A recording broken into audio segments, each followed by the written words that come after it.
It's time for the 2025 season preview for the Hawthorn Hawks. Stick around and enjoy.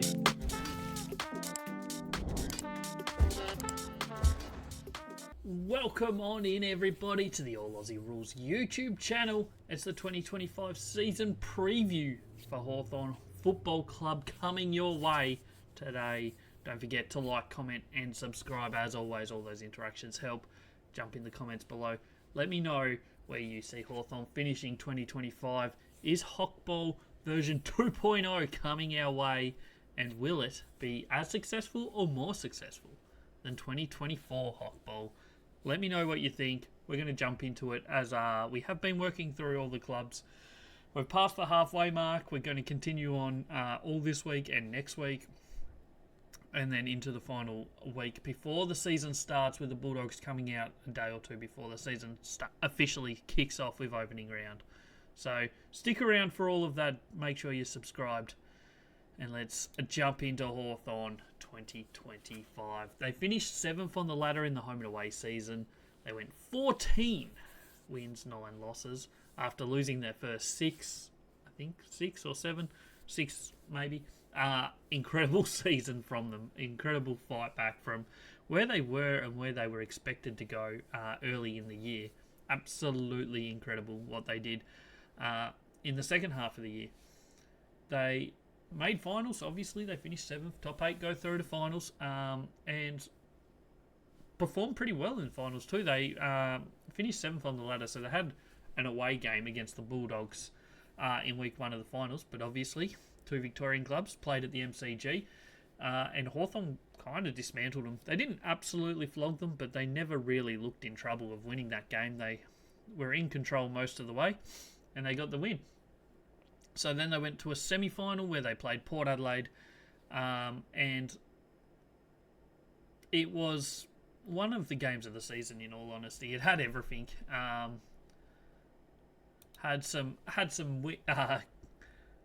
Had some drama, had some post-game antics from Ken and Jack and a few others getting involved. Sicily was involved. But yeah, it was just a cracking game that went right down to the wire. Hawthorn didn't quite get over the line. It could have been an interesting one if they had gone to Sydney the following week in a prelim, but it wasn't to be. Overall, you have to say 2024 was a massive success for Hawthorn after where they were at the end of 2023, where they were after 6 weeks into the season of 2024. Just incredible finish to their year from them. We'll look at their last 5 years, and as you can see, up until last year, there hadn't been a great deal of success. Starting in 2020, finished 5th on the ladder, 5-12, not great. Did I say 5th or 15th? Either way, they finished 15th on the ladder and they went 5-12. I don't know what I said. 2021, they went 14th, so much the same. 7 wins, 13 losses, and crazily 2 draws in a season. 2022, moved up 1 position again, so they went up one to 13th, finishing 8-14. Before they dropped a few spots for 2023, finishing 16th with 7-16. They finished the season pretty well in 2023, in all honesty. Their season was over pretty early, and but their last few rounds, their last half a dozen rounds probably, were quite competitive and looked a lot better. So even though 16th in 2023, it wasn't all doom and gloom. And then we've obviously already discussed 24, where they came from nowhere and somehow nearly turned that a season that looked like despair into a crazy good story. HokBall was born, and boy did it go well. Jumping into our depth chart, as we've been doing for every team in the AFL over the last few weeks. Just a little bit of information, I guess, on the colours and the rankings and whatnot. So I rank every player based on last year's numbers into an order. The top 10% go as elite, top 50% above average. Everyone else, yellow, they're below average, so below 50%. Orange means they didn't play a game last year, but they have played AFL football before. And red is players that haven't played a game of AFL football as of yet. So I put them into positions. So anyone that didn't play last year obviously doesn't have a ranking. And anyone that didn't play many games, their ranking is going to be heavily affected. I can't think of any too... I mean, someone like a Mitch Lewis maybe.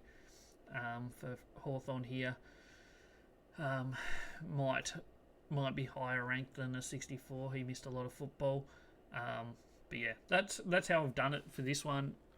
I'm working on new systems every day just to try and make this information better. So stick around for 2025. Our weekly videos are going to have a lot of this content, but it hopefully will be a lot better.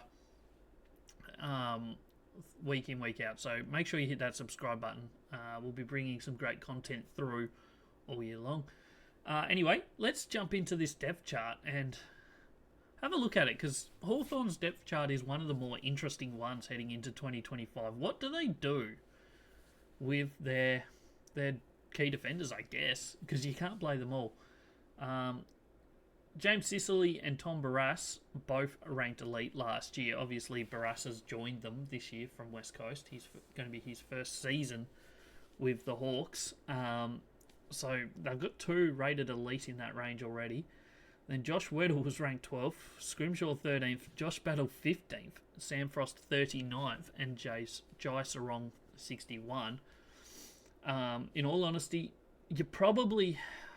Josh Battle's also only just joined the club, so... I mean, Sicily can kind of play smaller, so he can go into that general defender role quite easily, I think.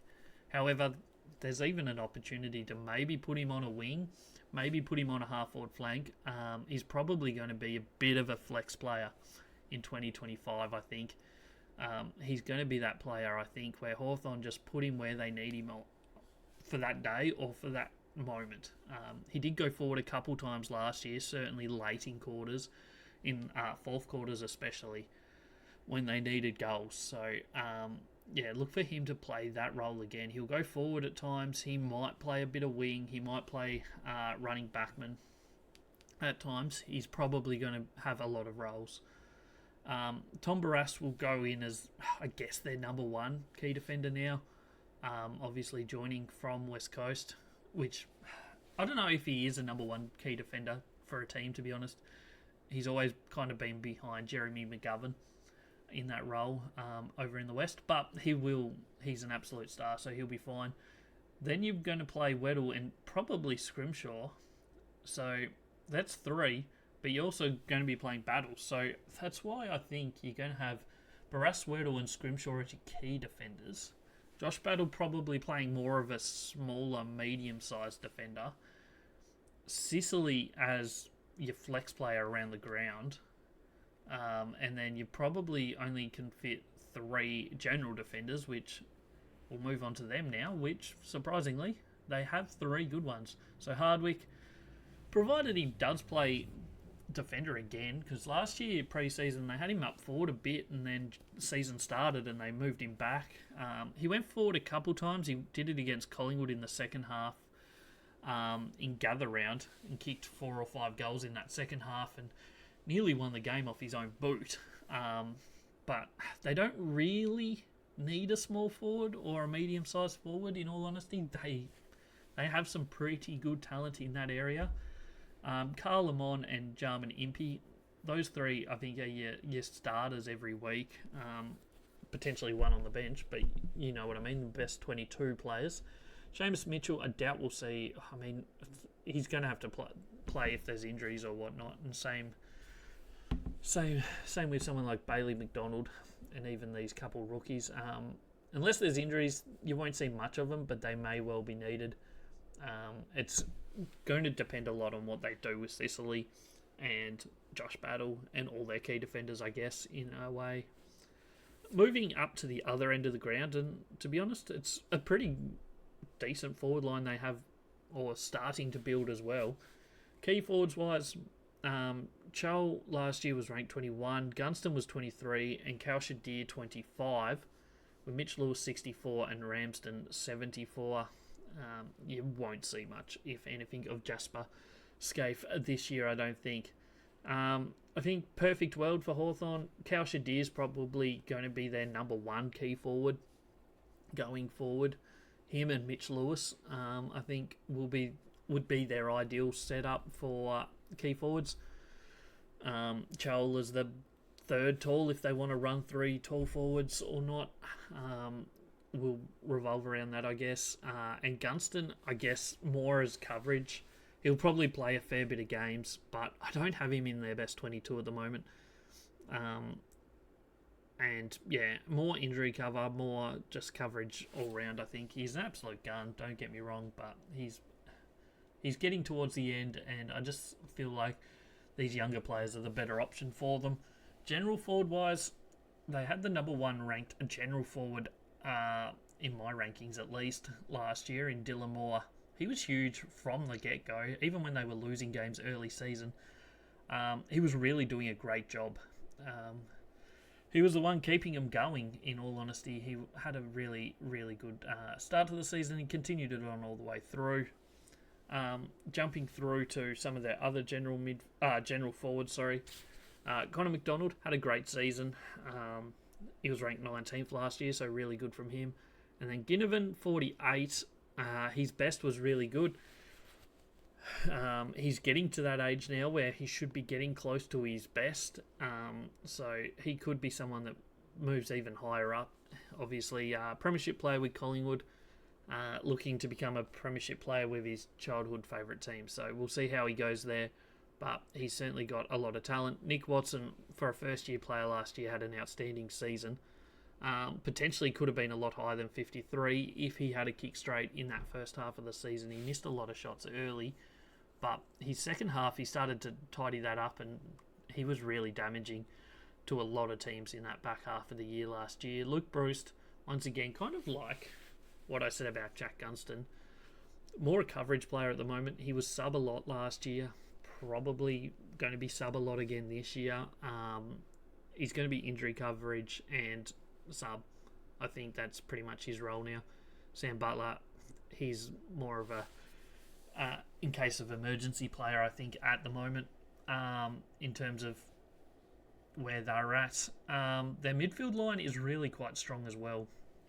Going into last year, you would have said not really any outstanding stars in this midfield line, but they kind of showed that they kind of have that. Jai Newcomb, outstanding season. He was ranked 13th best midfielder in my rankings last year. Absolute gun player. He gets possessions, he gets the ball forward, he can kick goals. Great season from him. James Warple also had a really good season last year. I would expect you'll see pretty similar numbers again from him this year. Will Day kind of dropped a little bit from his previous year into this year. Still a really good year, so I think you'll see him potentially rise up the ranks in 2025. Massimo D'Ambrosio, in most people's opinion, probably the second or third best wingman last year in the competition. First year at Hawthorn, coming across from the Bombers, and he did everything that he needed to. He showed quite a bit of talent. If he improves again on what he did last year, he will potentially be in that All-Australian conversation as a wingman if they decide to play wingman in their All-Australian team. Especially with someone like Errol Goulden getting more centre mid-time. Opens up the spot of best wingman in the comp. So potentially he's someone that could be in that conversation come the end of the year. Connor Nash, kind of a little bit of a surprise packet in a way. He's really, really tall. You don't miss him. He's really good in the centre though, and had an outstanding season, ranked 76. Some of these others still really quite competitive and quite handy for the team. Cam McKenzie was 91, Harry Morrison 112, Giaf, CJ 124, mainly a wing player, Josh Ward 132, Henry Huthwaite 161, and Cody Anderson I don't see getting into this team at the moment. They've just got too much depth, although potentially is like someone like a general forward flanker, maybe he gets that at some point. Jumping into their rucks, Lloyd Meek is their number one ruckman. There's no doubt about it. He had an outstanding season. He was ranked 10th. I think that's about where he is. Potentially could move up a few spots. I don't see him cracking into the top 5 or 6. Ruckman, although you never know, because he did play some outstanding games. He just kind of lacked, I guess, the consistency of some of the other ruckmen last year. So we'll see. He is someone that I guess could move up, but I certainly think he's in the top 10 ruckman. Ned Reeves, he's the backup ruckman. There's no doubt about it. And Henry, he will be someone that probably won't get games, but I mean, if they become desperate, they've got him. I guess that's how we'll put it. Interesting to look at the numbers of their elites and above average players. Going across all the teams that we've ranked so far, Hawthorn have almost the most amount in that position. I don't have the sheet up, but they have 22, which is basically your full team of players in that above average or better range. Granted, 9 of them are in your back line, which probably you want slightly less than... You probably want 7 in your back line, 7 in your forward line. They're probably missing 1 in the midfield maybe. If one of those defenders was a midfield, it would be ideal. But overall, I mean, 22 in that above average range from last year is an outstanding effort. GWS, okay, also had 22, just looking at some of the other teams. They were 8 elite and 14 above average, whereas Hawthorn are 4 elite and 18 above average, so not too much difference there. Other teams that beat that, Geelong, I think, is number 1 that I've looked at so far in these season previews. They had 23, 5 elites and 18 above average, so only 1 extra elite. Other than that, nobody else, I think, gets close to 22. I know Brisbane should be close.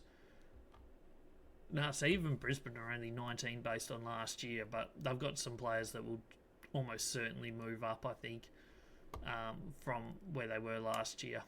So we'll see how that plays out. But yeah, that's a look at the Hawthorn depth chart for 2025. If I've made any blues there, let me know. But they were my rankings from last year and where we see them going into 2025. We'll now have a look at their best 22. And I'm sure there's going to be some controversial picks here. I've got some abuse for some of the other ones I've done. And look, fair enough, fair game. Everybody has different opinions, though, so just remember that one. There is... this was also done multiple weeks ago. Before pre-season... It was done first or second week of January. So there's been a lot of pre-season since then. Obviously, Hawthorn haven't played a pre-season match sim game that's been televised yet. Some teams have, but things will change over the coming weeks. We'll do an updated best 22 for every club just before the season starts, I would imagine. But this is how I saw it a couple weeks ago when I did these. Backline, Hardwick, Barras, Scrimshaw as your full backline. Really strong backline, no doubt about it. Half backline, Carl Lamont, Josh Weddle and Josh Battle. Couple Joshes back there. Just all 6 is really strong in my eyes. Chuck in Impey, who's on the bench. They've got a strong back 7. Their midfield line, Massimo D'Ambrosio, as we said, he could be one of the best wingmen in the game this year. James Warple, I'm just calling everyone Josh now, in the centre, and Cam McKenzie on the other wing. Half-forward line, Dylan Moore. Last year, there's no doubt about it. He was outstanding. Kao Shadia, I think, is probably in there. And Cam McKenzie. James Sicily, sorry. I've read the wrong line there completely. Just ignore me. James Sicily. I've got him on the half-forward flank. As I've kind of mentioned already, I can see him playing any position on the ground. Just about. There potentially will be times where they even chuck him in the middle. I don't know that will happen often, but I would not be surprised to see him playing forward quite a bit and also wing at times as well. Unless they cop a lot of injuries in that back line, I think you'll see a bit of him everywhere this year. So jumping into their full forward line, Jack Ginnivan and Nick Watson, the two forward pockets. I think Ginnivan last year was given a lot of freedom to run around and get as many possessions as he wants. That will probably happen again in 2025. Nick Watson, if he starts converting all these opportunities, he could be in for a really good season this year. He could be someone that kicks 35, 40 plus goals as a small forward, which would be huge for the team in their quest for making it deeper into September this year. Their final followers line, Lloyd Meek is their best ruckman, no doubt about it. Jai Newcomb and Connor Nash. Jai Newcomb, an absolute gun. To be honest, Will Day, Connor Nash could swap positions, obviously bench and starting midfielder. I don't know exactly how that will go, but they'll both be in the best 22, no doubt about it. Interchange, I've gone Mitch Lewis. He could potentially be a starting full forward ahead of Chol, depending how many tall forwards they want to play. If James Sicily's up there as a taller than normal forward, taller than normal medium forward, it probably allows them to only play two forwards, tall forwards, which would be Deere and probably Lewis at perfect situation. But don't write off Shoal as well. All three of them are certainly potential to be in their best team. Jarman Impey, as I said, coming off that back line, makes it a really strong back seven. Connor McDonald, he was really good last year as a forward and unlucky not to be in the starting field, but definitely in their best 22. Will Day, another one that was outstanding last year, probably deserves a spot on the field in all honesty, but and I reckon by the end of the year definitely will be. Emergencies, I mean, Gunston and Bruce, unlucky. They're both absolute guns, but in the end, not everyone can fit on the field, and I just don't know where these two would slot in, to be honest. If Hawthorn are fully fit, I see them more as either starting subs or backup players. CJ, once again, there's not really room for him, I don't think, at the moment. Ned Reeves is your backup ruckman, so he'll only play if needed, I think.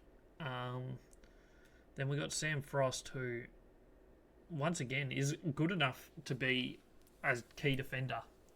Even second best key defender for most teams in the league, in all honesty.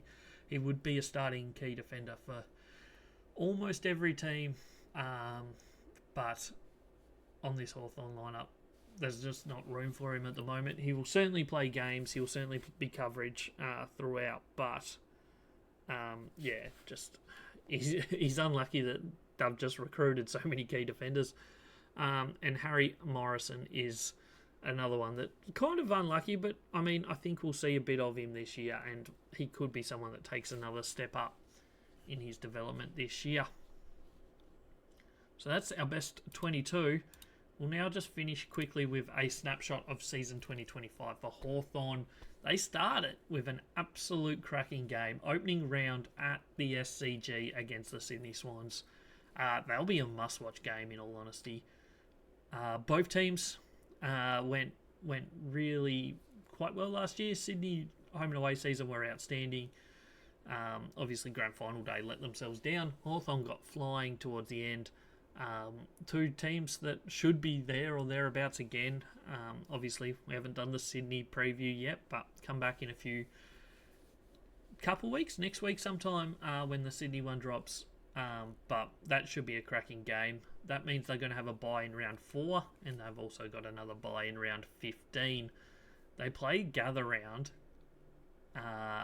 against Port Adelaide at the Adelaide Oval in what will be one of the games of the year. Certainly one of the games of the round. That will be one you won't want to miss. Round 5, gather round, Port Adelaide Hawthorn.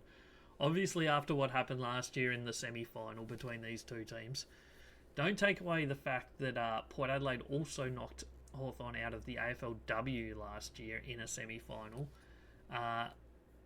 There's a little bit of spice between these two teams, and I think this will be an absolute cracker. Ken's last year in charge as well of Port Adelaide. We'll get onto that in the Port Adelaide preview, but that game will be a must-watch game, so make sure yeah, make sure you check it out. Anyway, teams that Hawthorn play twice. They play Adelaide, Brisbane, Carlton, Collingwood, Melbourne, and Port Adelaide. So they obviously have last year's premiership team in Brisbane twice. That will be a hard matchup both times, no doubt about it. Brisbane are a great team, and they will be again. And they've got they always travel pretty well as well. So that won't be an easy matchup. They've got Port Adelaide, who finished top 4 last year, obviously, and knocked them out of the finals twice. So that's also, once again, going to be 2 cracking games. Other than that, Carlton was the only one that made finals. They only just made finals, though, in all honesty. But Carlton should be better with a bit of luck this year. So that won't be easy matchups. Collingwood and Melbourne, 2 Victorian-based teams. Collingwood, they kind of have the wood over Collingwood over the last few years, so I wouldn't be too worried about that if I was a Hawthorn supporter. Melbourne, they'll be good games, no doubt about it. And Adelaide is, I guess, their easiest based on last year, but Adelaide are an interesting team. It'll be interesting to see how they have developed. This season's competition shapes up to be a really, really tough one to pick. There's just a lot of teams that all should be getting towards their peak, and there's only 8 spots in the finals. So it's all about luck in a way, but based on what we've seen from Hawthorn over last year, their list, their recruiting, it's hard to see them dropping, in all honesty. I've got them certainly top 8 at the moment. Top 4 will be tough. It's going to be tough for everyone. It's going to come down to a bit of luck. But in all honesty, their best 22 is as good, if not as better than almost every other team. As I said, there's maybe only your GWS and Brisbane, maybe Geelong, that are fighting with them for best 22. I'll probably do an analysis of that just before the season starts, but yeah, in all honesty, they are a team that if things don't go bad for them in terms of injuries or just like plain bad luck, they should be in for a really good season this year. HokBall 2.0, get around it. It's going to be a great season for them. Let me know what you think in the comments. Don't forget to come back again and again and again. Hit that subscribe button. We'll be back tomorrow with another season preview. We're heading to Melbourne, the Demon Land, for tomorrow. So come back, check that out. Check out the podcast as well. It goes live on Spotify, YouTube, and Apple Podcasts every week, and then twice a week as of next week. So check them out as well. Thanks for tuning in, and we'll catch you on the next one.